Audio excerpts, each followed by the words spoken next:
The Knights Templar, a holy order and a military force.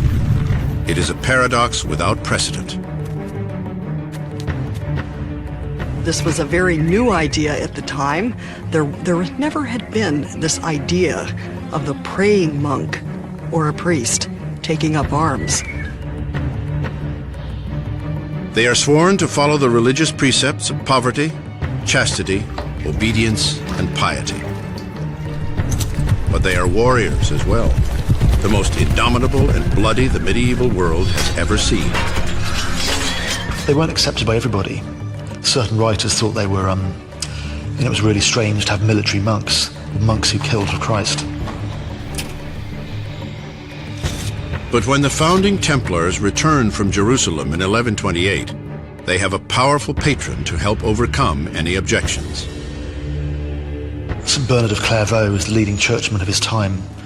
He comes to the Templars' defence, sings their praises, writes a tract in their defence.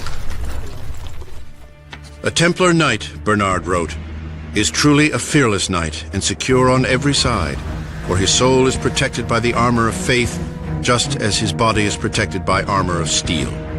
He is thus doubly armed and need fear neither demons nor men. It was called A New Knighthood, his major work of telling about this new order.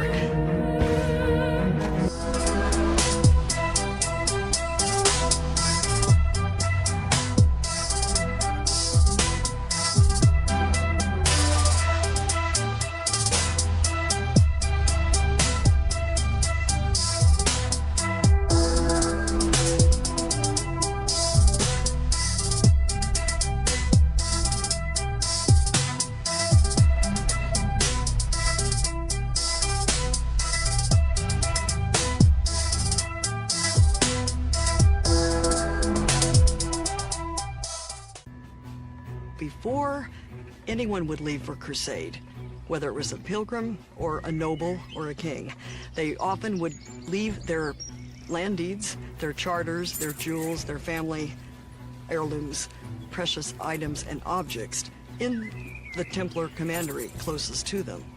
So they would go there, deposit their goods, and in exchange for that they would receive a note written in cipher.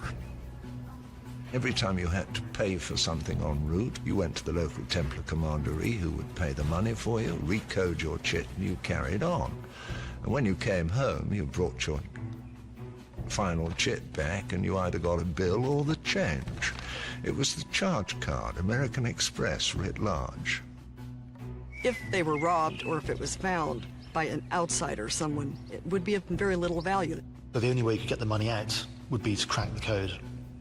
And the Templars, obviously, given their reputation for secrecy, were very good at keeping their own codes out of enemy hands. The services the Templars offer become the model for today's banking system. Money transfers, credit and checking, safety deposit boxes, pension plans and wills.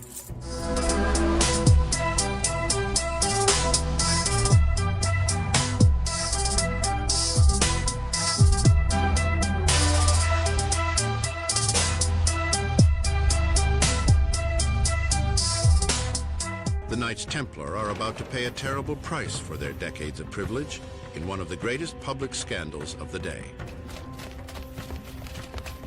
It begins in October of 1307 on Friday the 13th, a day that will forever be considered unlucky.